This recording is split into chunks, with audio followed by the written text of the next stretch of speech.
Hello, everyone, and welcome to our final session of today, which is a lovely fireside chat with our very dedicated organizers who are here now at 10 p.m. Korean time, having survived a whole day so far from before 10 a.m. to 10 p.m. in the Seoul Tech Impact Hackathon. So, yeah, round of applause for you guys. You've made it so far. It's been a really long day, but we're all here, and I'm so happy to have this fireside chat. So, without further ado, I will try to make it show the fireside. And now it has decided to stop working.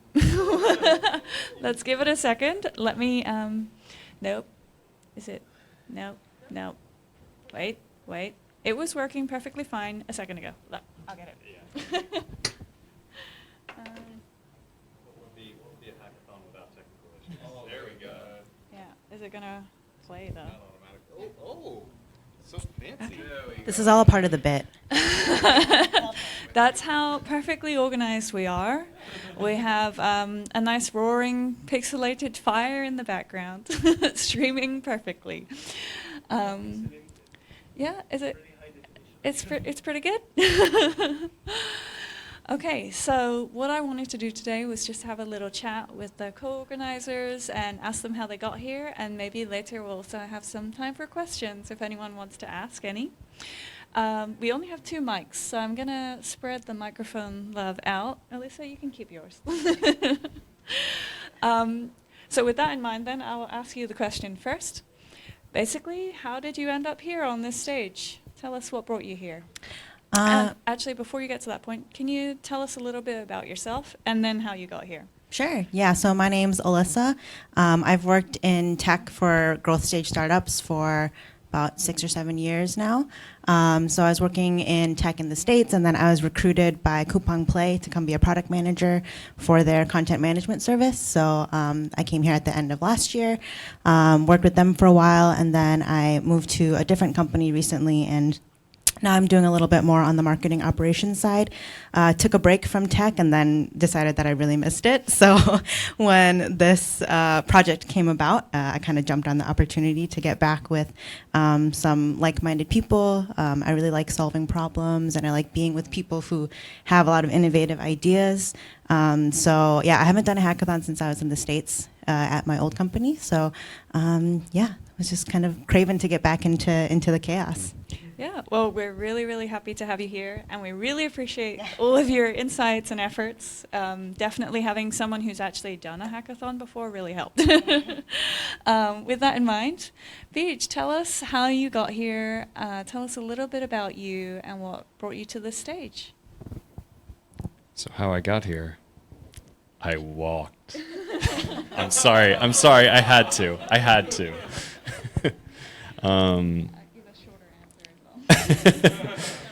So yeah, I work at Lunit here, and you know, like Josie, I run another IT community here. So when Josie was like, I want to run a hackathon to help people, you know, build cool stuff to help the community, I was like, so you're inviting me to help, right?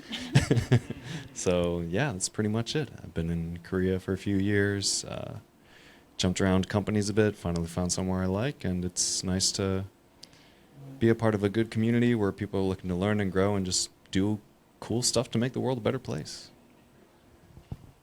And also wonderful to have you here and have your efforts and support, and also, of course, the Lunit space is a huge bonus. But yeah, wonderful to have you here, Beej. For myself, just a little intro. I actually didn't get into tech until 2020, and that was really when I took a deep dive in, and I did a little boot camp. And so it's really been a very short but also very long few years. And here we are now, year 3, organizing my own hackathon, because basically it was my New Year's resolution to make a hackathon in Seoul, because I had a hard time. I really wanted to find hackathons in Korea, and I couldn't find any that I could join. There were some that were in Korean, and I thought it would be fun, but I also felt like, oh, maybe my language skill is not enough for this, or they have very specific specifications. So I decided, okay, I want to put on a hackathon. I don't know what it's going to be like or how big it's going to be or even if it's possible to do over a weekend. But we made it happen. And yeah, thanks to all of the organizers here, we were able to do that. So my next question then, we're going to go Alyssa again. Alyssa, can you tell me when you decided to join this hackathon, what kind of impressions did you have or goals that you wanted to achieve? And have you achieved anything so far? That's such a good question. Well, kind of like what I said earlier, one of the things that I'm really passionate about is solving problems, and the fact that this hackathon themes around coding for an impact and trying to solve real problems. Not that some problems are fake and some problems aren't, but I think just the goal and the theme behind this hackathon was something that really drove me. And for me, I'm someone that likes to stay busy at all times, sometimes to my own detriment. But having this hackathon as kind of a side project or like a passion project has really helped kind of remind me why I do what I do in the first place and why I love what I do. And, you know, tech can have its pros and cons and its ups and downs for sure when you're in it. I know all of you know. But at the end of the day, it's like what we're trying to do is we're trying to solve people's problems and like make people's lives better. And if we can have a talented room of people that can put their brains together and use that for good, like how freaking awesome is that? So to answer your question, like my goal was really to come into this and really just tackle everything authentically and not take myself too seriously and just know that everyone is here for kind of a common goal. At the end of the day, like no matter what the outcome was, and granted, like it's been an amazing outcome, I feel like so far, that you know we've all been here under one really great goal.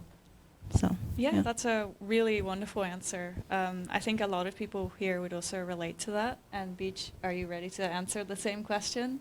What kind of goals did you have in mind when you decided to come on board joining this hackathon? And do you think you've achieved them yet? To be perfectly honest, I was just excited to participate. I was like, if this thing doesn't catch fire, we did good. This is also my first time kind of organizing a hackathon. I've participated in a bunch of game jams, which, if unfamiliar, it's just hackathons for making games specifically.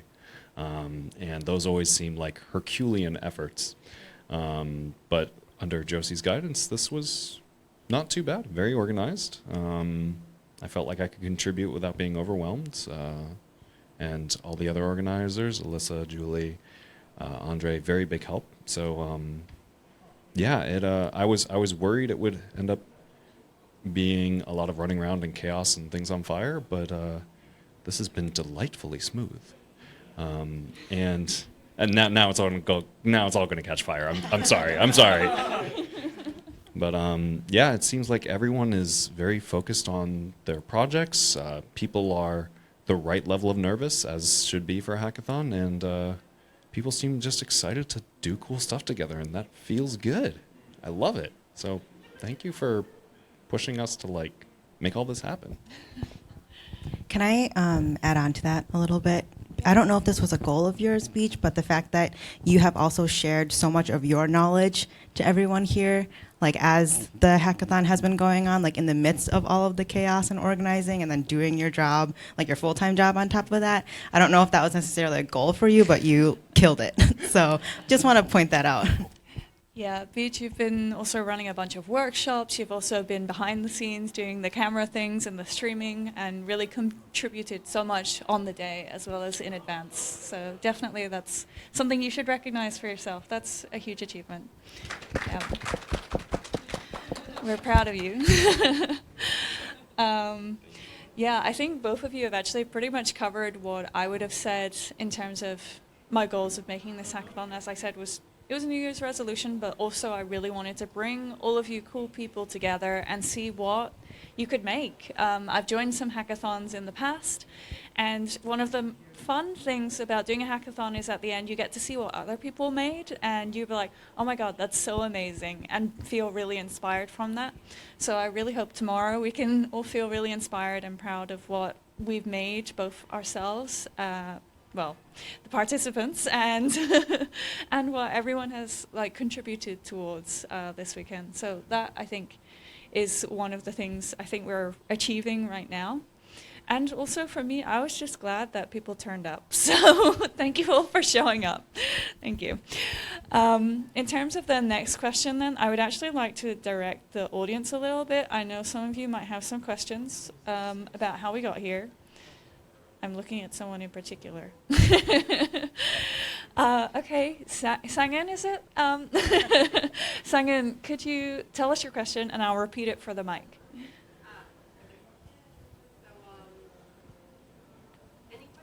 Yeah?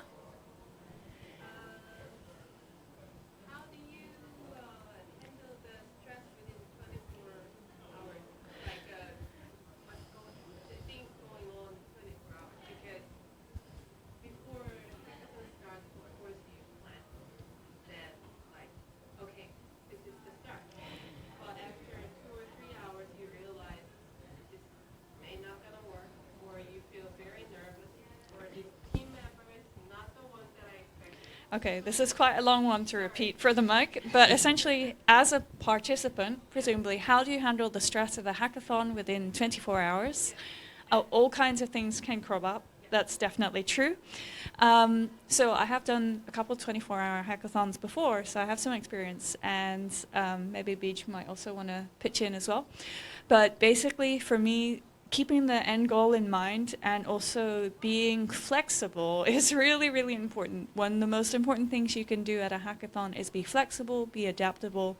You may not achieve everything that you wanted to achieve in terms of your end product, but as long as you have something that is kind of like it, or is functional, then you can still be proud that you made something. Or even if you don't finish making something, you can still think, wow, I did so much, I thought about so much, I planned so much.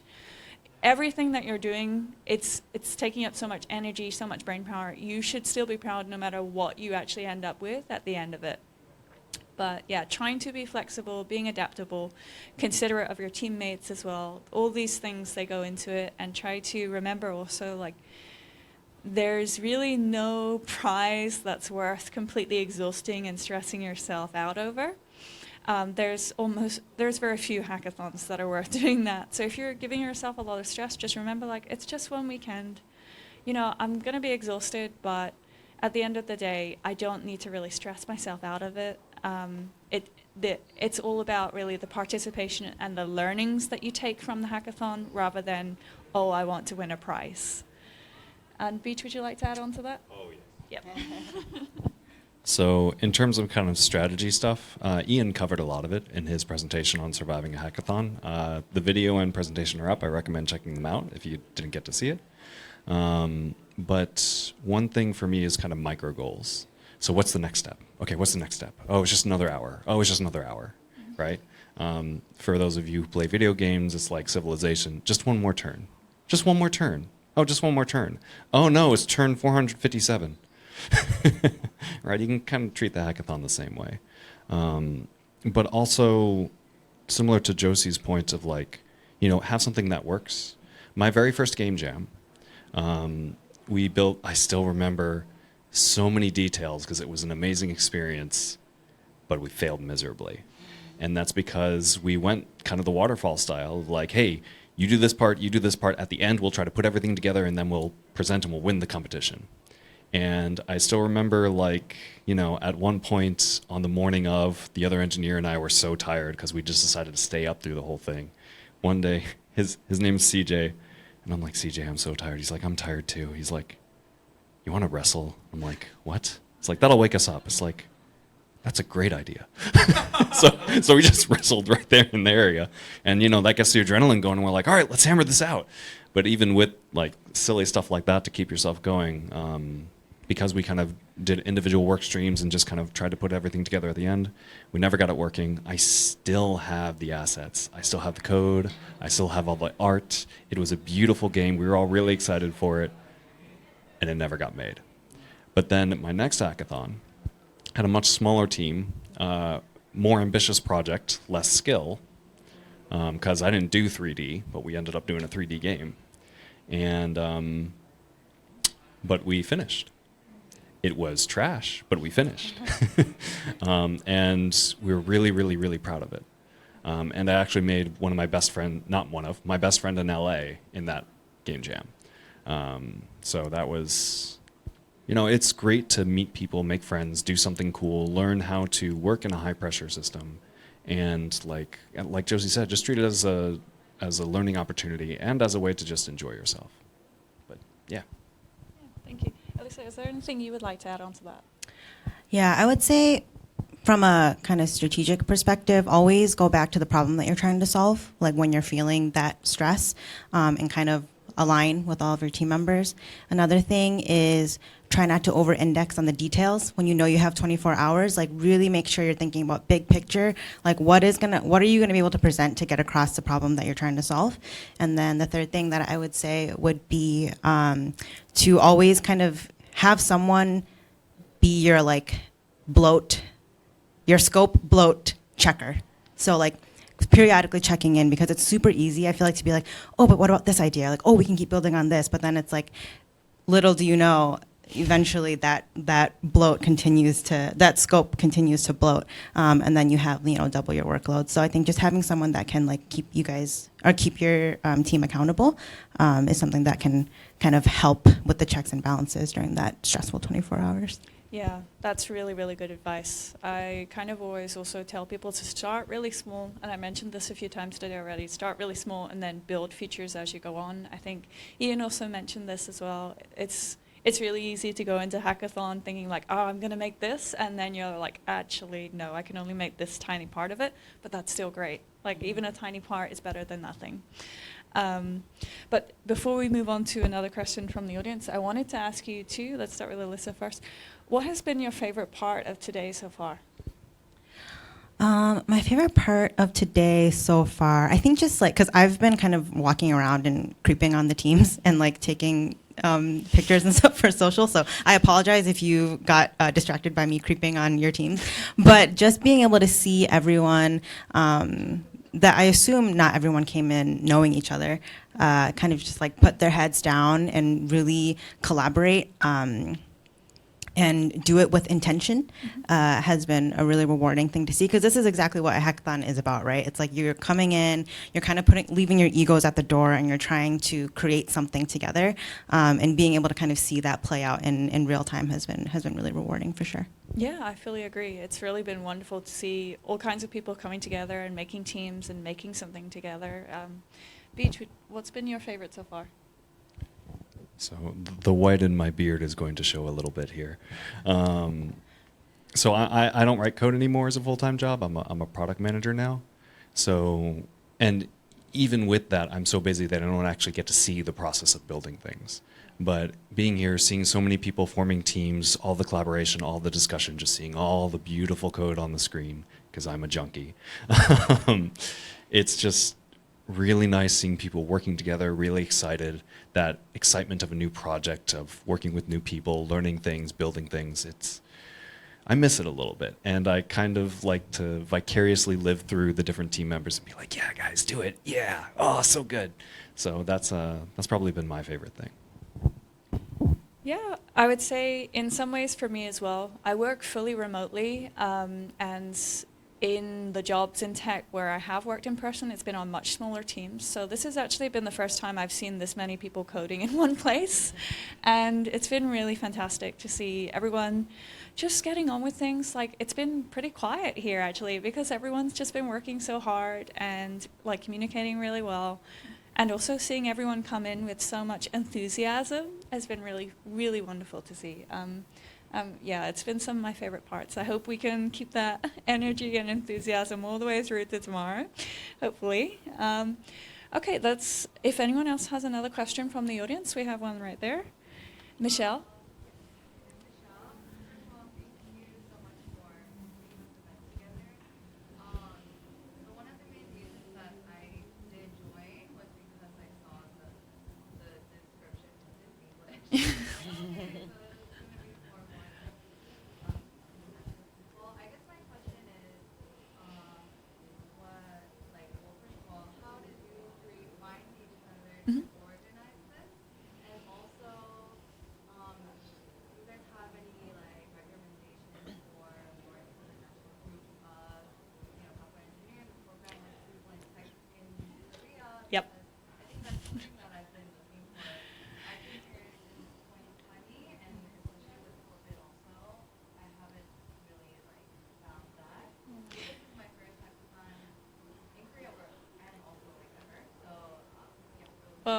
Yeah, Michelle, thank you so much for coming and congratulations on your first hackathon. I'm going to say the questions again before I forget for the mic. So the first one was, how did we kind of all meet each other and come to organize this? And the second one was about other international focused, perhaps, coding groups in Korea. So let's start with the first one. How we all came together. So Beach I actually met 7 years ago. I came to Korea, and before I came to Korea, I'd actually had a strange job interview where the guy, it was for like an assistant job, and he put me in a room with a laptop and told me to do Python, and I was like, okay. It was a very strange interview. I didn't get the job, but he said he would have been open to it. It was just like a scheduling thing. But after that, I was like, oh, that was kind of fun. And then I came to Korea, and I decided to come to a couple coding meetups, and I met Beach. So that was in 2016. And we've stayed friends since then. For a few years, I was also helping with Beach's coding group, Code Soul. She was awesome at it.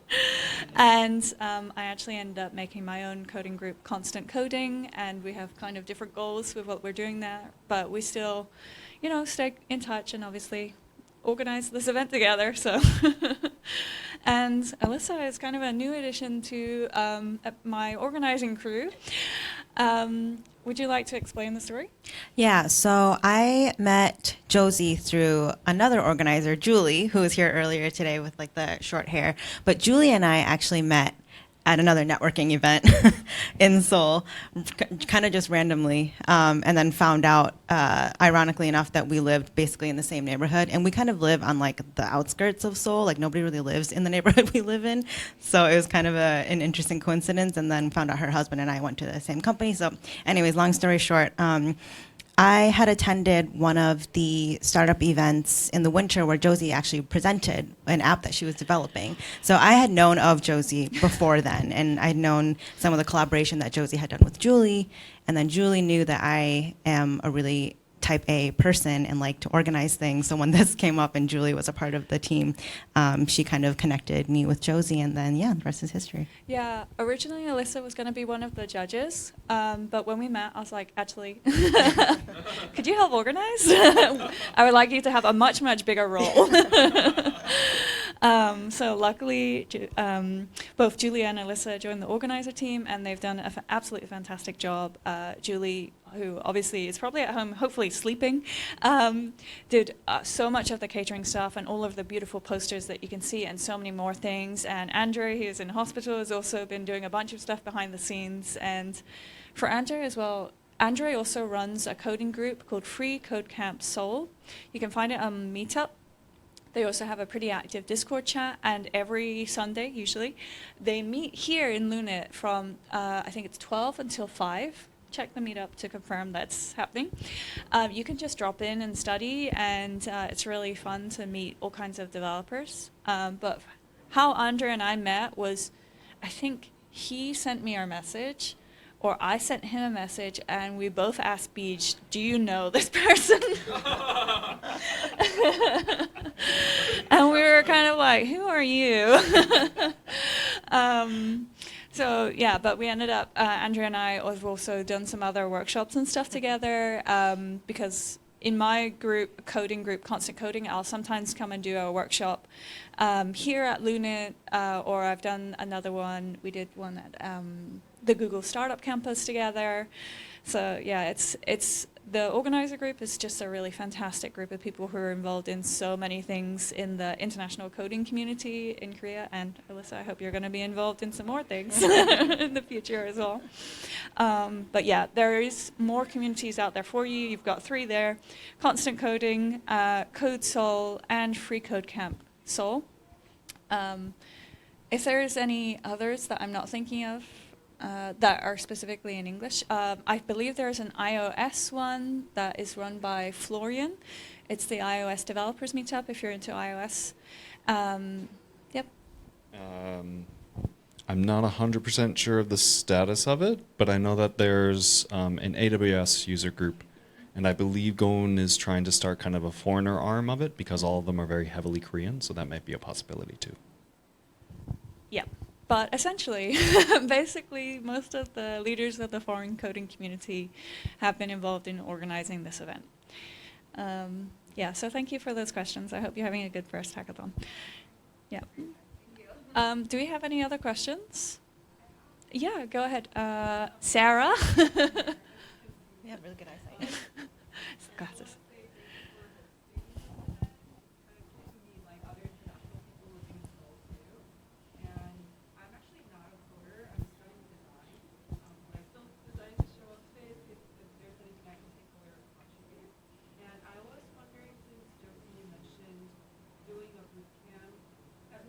Yep. And you also mentioned doing like multi-hackathon. Mhm. I was wondering, as someone who's experienced both, like what would be the value differentiator for you personally between what you took away from bootcamp and someone who was like breaking into tech? I'm assuming that's the case. From that between that and like what you got out of hackathon. Okay, so the question for the microphone is sort of the value differentiator between doing a boot camp and doing hackathons. I would say there is a very considerable difference because by the time I got to the hackathons, I was already, like I had some tech knowledge, right? But my boot camp is also a very, very unique one because it happened right at the start of COVID and I was the only student and it was like an accelerated thing. You could go to the same course now, it will be a very, very different experience. So I can't say, oh, this will definitely work for you or it won't for you because everyone also has different learning styles, different learning speeds. In my case, like I'd done some self-studying, done some self-learning, and the boot camp was kind of a way to accelerate that and give me a bit more confidence in myself and be like, oh, actually I can do this. So I kind of leveraged that speed boot camp that I did. And yeah, it helped really with the confidence, but there's a lot more to coding than just confidence. I would say the hackathons have also really helped a lot because it helped me to sort of realize that I can make something in a weekend, basically, and I can put a website online in a weekend, whether it's with myself or with a team of people. And honestly, sometimes I still do kind of personal hackathons where I'll set myself a challenge. I'll be like, okay, I want to make this website this weekend. And I'll just do that kind of by myself. But the point of it is really just challenging myself, like trying new things. And I'm always trying to learn new things. So that's just one of the ways that I can do that, whether or not there's an existing hackathon for me to join or just doing it myself. But yeah, they're completely different in a lot of ways. Boot camps, you're hopefully learning something new, and hackathons, you want to learn something new, but you'll probably already come in with a base knowledge. If you start from zero at a hackathon, you're going to be really lost. But it's really wonderful to have you here as a designer. Hackathons always need designers. They're like always the missing thing. Everyone's always like, we need a designer, and we never have, no one has enough designers. Yeah, so thank you so much for joining us. Yeah, you're a unicorn. Please tell all your designer friends. Join hackathons. Yeah, so thank you. Thank you for coming. Do we have any other questions? Yes, Elizabeth? Okay. Oh. Yeah. Mm-hmm. Oh, thank you. Yeah, I will give some further context for everyone else in the room. Basically, last month I did a hackathon that was run by Women Who Code, their international division. It was like an online hackathon, and it was a bit different. It was like a week-long thing, and I decided very last minute to do like a solo admission because I wanted to see how they organized their hackathon to get all the good ideas. And I actually ended up winning, so it worked out really well. So this is what Elizabeth was mentioning. I did like a demo, I did Q&A, and actually you can find it now on the iOS store. It's not perfect, it's a bit buggy, but it's called Moodlets with an S. It's kind of like a sim-style UI if that's something you're interested in for tracking your moods. But thank you so much for that. I'm glad it helped you. Okay, do we have any other questions today? Yeah, Jay, go ahead.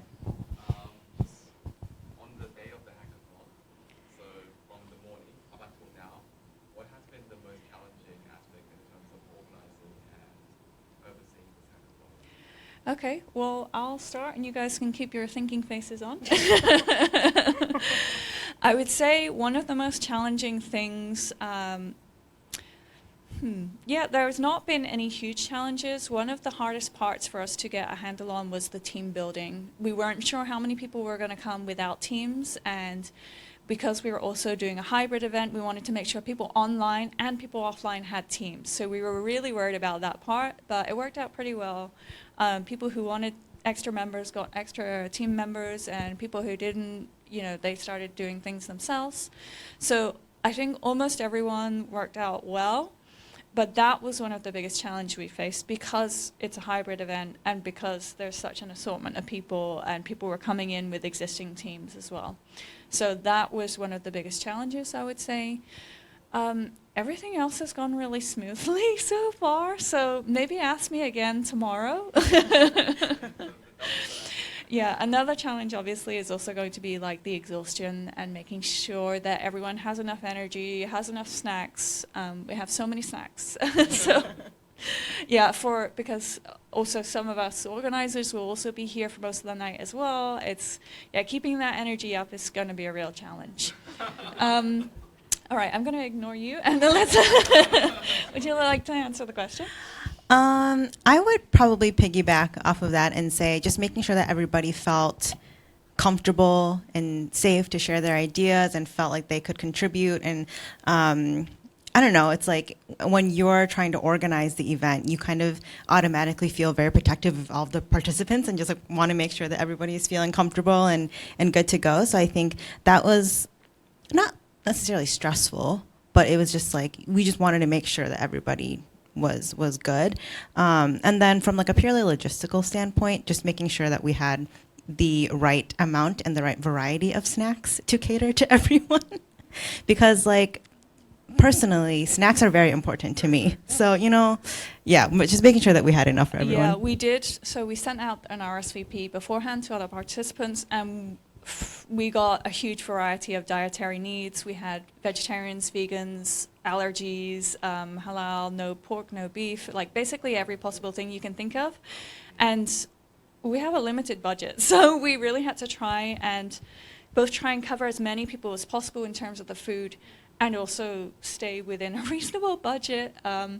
And Julie really, really stepped up and really took a lot of, like basically all of the organizing effort for that. And of course she helped pick up some of the snacks later, but yeah, that was a huge effort on Julie's part. I wish we could give her another round of applause now, but maybe we can share a list tomorrow. Yeah, Julie did handle that incredible challenge very, very well. Yeah. So I have zero chill.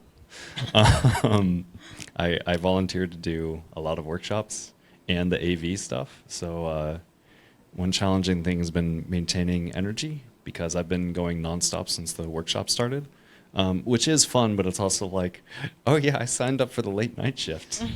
Oh boy. But it's not nearly as bad as it could have been, mostly thanks to the volunteers. Because there's been a lot of times where like, I can't do this, Jay. Or I can't do this, Daga, or all the other folks who have been able to help. So having a good volunteer team is very nice. And there was also like, I am not very organized, honestly. And a lot of the stuff that kind of Josie and Alyssa and Julie and Andre all sorted out, because I'm terrible at that stuff, like the snacks and stuff, that would have been my biggest challenge. But you guys handled that stuff, so I didn't have to thank you. But yeah, that's my take. Yeah, just another shout out to the volunteers. We actually had so many people volunteering, we had to turn people away and say we can't have more volunteers. And especially Jay has been here just all day and a few others as well. Yeah, everyone has really made a fantastic effort to make things go smoothly and make everyone comfortable and just keep everyone like prepared and all set. And as kind of an organizer, for me, obviously it's taken a lot of work to get to this point, but today it's been not too bad at all, really. It could have been a lot worse, and I'm grateful for everyone's roles in that. Okay, is that all right? Okay, you have one more question, and then we'll let it go. I'm not sure if it's already asked, but what was your motive for making this event? We did kind of answer it earlier, but I'll answer it again. Yeah, basically we wanted to bring together the international coders and Korean coders in Seoul at an English language speaking event to do something for social good and also give back to the community in a lot of ways because as was mentioned earlier, there's not a lot of hackathons for foreigners in Korea, especially. It's really hard. And so we wanted to have that kind of event. And at the same time, we also wanted to kind of give back in a way, not only us as organizers giving back to the coding community, but also having all of the coders give back to the wider community and wider society by making something for social good. So I hope that answers your question, Peter. Okay, all right, we've been talking for quite a bit. If you guys would like to say any final words, if not, we'll leave it at that. Would you have a final passing thing for your Fireside chat page? Thank you for coming. And Alyssa? So excited to see all of the results tomorrow, but it's not about the results, it's about the process. So enjoy the process, stay hydrated, rest when you need it, and yeah, just have fun. Thank you guys so much for coming out. Yeah, thank you all so much. Yay. Yay.